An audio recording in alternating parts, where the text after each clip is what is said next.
third spot, McMurray fourth, Edwards fifth, Biffle now sixth. And a little bit further back, you can see Kevin Harvick, Casey Kane, Brian Vickers right there. Here comes Matt Kenseth. Boy, you talk about a guy who was struggling to make it into the field.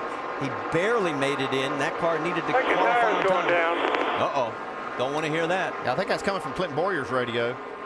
Saw him get up against the wall just a little bit there. You see some of the damage on the right side. Yep, on that right front. Oh, yeah, that right front's got a lot of damage on it. Look at the left front fender, too. Damage there. It looks like he tried to stick that nose in something and really got squeezed on both sides. Yeah, it was in that incident there with Keselowski when he got in the back of Trevor Bayne. It looked like Clinton Boyer checked up, tried to check up a little bit, and got in the wall.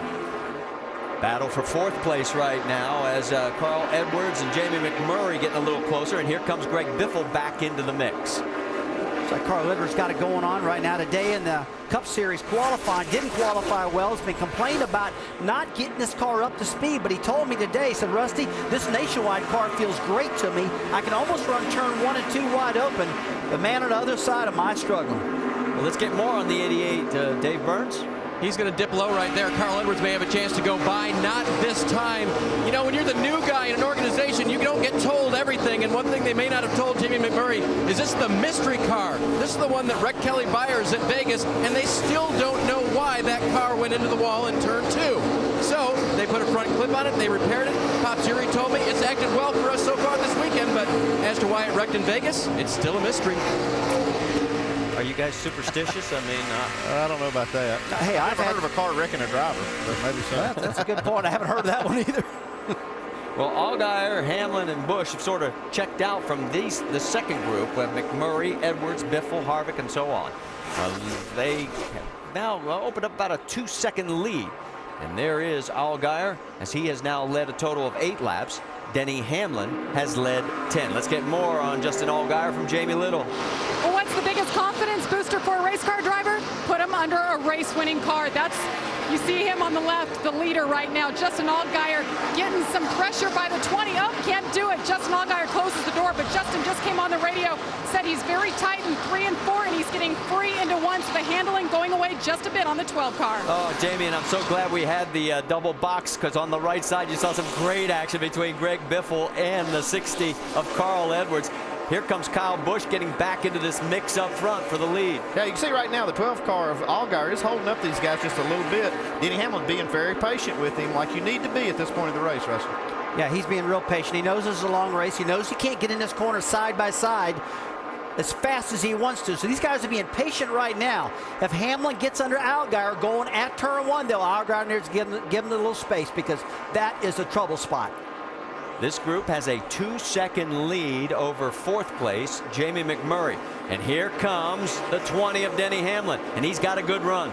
Yeah, good run. You see Justin gets out of throttle a little bit, ducks in behind him right there, and that is a smart thing to do. Look, we're only 22 laps in this race. Kyle Busch following through right there. Those two Toyotas, I can't really tell them apart.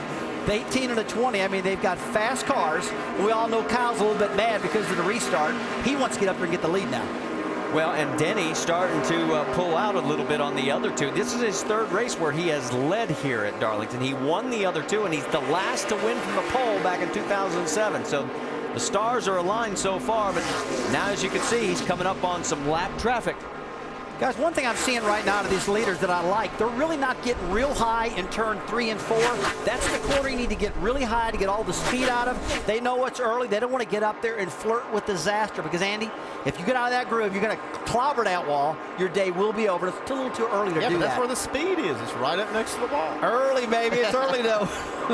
Okay, there's our top 5. Let me update one other thing. We've got our first starting park out of the race, Dennis Setzer. So with Brendan gone, that means we still have 41 cars out on the track.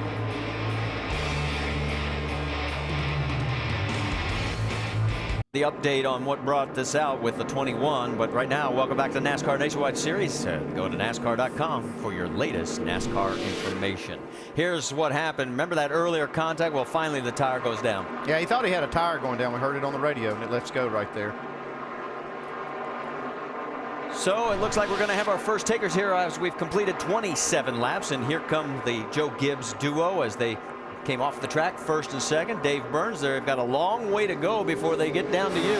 And when they get down to Carl Edwards and fill that car full of Sunoco fuel, they'll also make a chassis adjustment for a car that was a little free in, a little tight across the center. That'll be a wedge adjustment for tire change for Carl Edwards. Doc? Kyle Busch said he can't tell if it's tight or loose in turn one. He said, I think it's tight, but it's also loose coming off the corner. I need it to turn better. They're going to make an air pressure change. James. Denny Hamlin said he's a little tight on exit. The call is for right sides only to keep him out front. It's a good stop. He almost stalls it on exit, but he gets out it just ahead of the 27. Here's our nationwide insurance race off pit road. Denny Hamlin stays the same, but boy, Greg Biffle picks up 3. Keselowski picks up 6, taking only 2 tires. And you know, for the 21, well, for Clint now, he's finished 23rd or worse in 2 of his last 3 races. Here at Darlington Raceway under our second caution, as Clint Boyer ended up cutting a tire, going into the wall hard, and is behind the wall, as is now Derek Cope as he is pulled behind the wall. Dennis Setzer, we already pointed out, and Brendan Gaughan out of the race. The caution gives the 26 of Brian Keselowski, our Aaron's lucky dog, free pass, so he'll get to come around, get back on the lead lap. And with the wave around, we now have a total of 33 cars shown on the lead lap right now. And we can tell you David Gilliland has just taken his car behind the wall. Now, when we had this last round of pit stops during the break, we noticed some contact between the 60 and the 12. See him right here getting under on the pit road under caution. And Carl Edwards gets up in the left rear of Allgaier. Yeah, probably done some damage on the right front of the 60 car. We heard they were trying to pull that fender out in that pit stop. It tore it up just a little bit. They got it popped out. 10-4. Jason, if you're near the 12, tell him I wasn't, I was just trying to get on pit road. He left that big gap, so I was just doing everything I could. I didn't mean to hit him there. 10-4. As you said, track position is so important here, so he was seeing if he could get a little extra spot, and it almost turned into a disaster. All right, let's reset it for you. Denny Hamlin, Greg Biffle up front, then it's Allgaier, Brad Keselowski, Kyle Busch, and we're back to green flag racing. Boy, Hamlin's car looks strong on the starts. You see 3 wide. Oh, this may not work. It was on a flat. Oh, hang on to it. And look at Allgaier squeeze through, which gives Kyle just Casey enough Kane, room. too. Casey Kane getting it. But at least this is on the straightaway. And that's what happens off of turn 2. They get all bottled up and look at 3 wide. They're stacking up over here. Hang on, this could get tight. Yep, a little contact with the 10. That's Jason Leffler in the car tonight. What happened to race the racetrack? Nobody stayed patient on that one. I mean, well, you saw Kyle Busch go 3 wide. They got bottled up. You saw the 12 Allgaier take advantage of it. Go again 3 wide. 33 of Harvick's trying it. Yeah, do you see that 16 car, Matt Kenseth in the mix? And up front, Kyle Busch gets around the 88. So move Kyle up to 8th, McMurray back to 9th. It is Denny Hamlin, Biffle, and Allgaier Keselowski. Got one in the wall. And that's James Busher. Busher in multiple cars. The 43 of Lagasse. Harpin for the second time has damage. 87 of Joe Nemechek is around. So God, you could see all this getting ready to happen, Marty. There's way too much aggression on this restart. Man, 3 wide at a single groove track doesn't work. Now, Arpin right here's got a lot of damage. That's the second car today that he's torn up. This one not his fault. He was just a victim. The 09 of Chad McCumbee also involved. So our third caution, I don't know, that's not looking good for James Busher. Or James Finch, the owner of the car. Yeah, that was hurt. Let's go back and see if we can see how this all... Well, he's not on the track right there. He's on the apron. Not even on, yeah, he's on a flat down there in the gray and on the dirt. And he just lost it. Looks like he was watching Kyle Busch, what Kyle was doing, and tried to keep it low and pull off something.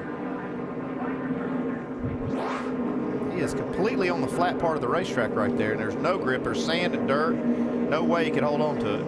Annette gets through. Andy, I tell you what, this racetrack is so wide getting down into turn 3. I did that myself when I was driving here once. So I got disoriented, went down to turn 3 and said, hey, there's plenty of groove. I was actually on an apron and didn't know it. And I think that's what's happened here. Well, he's going to know it after he sees this. Yeah, he paid the price right here. This is one of the only tracks we go to in NASCAR where the apron is this wide. The track is very narrow, folks. Look at all that asphalt.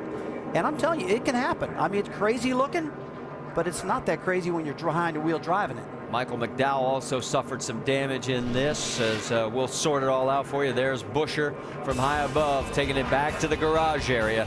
We'll step out one more time here at Darlington Raceway. It's been a rough night already.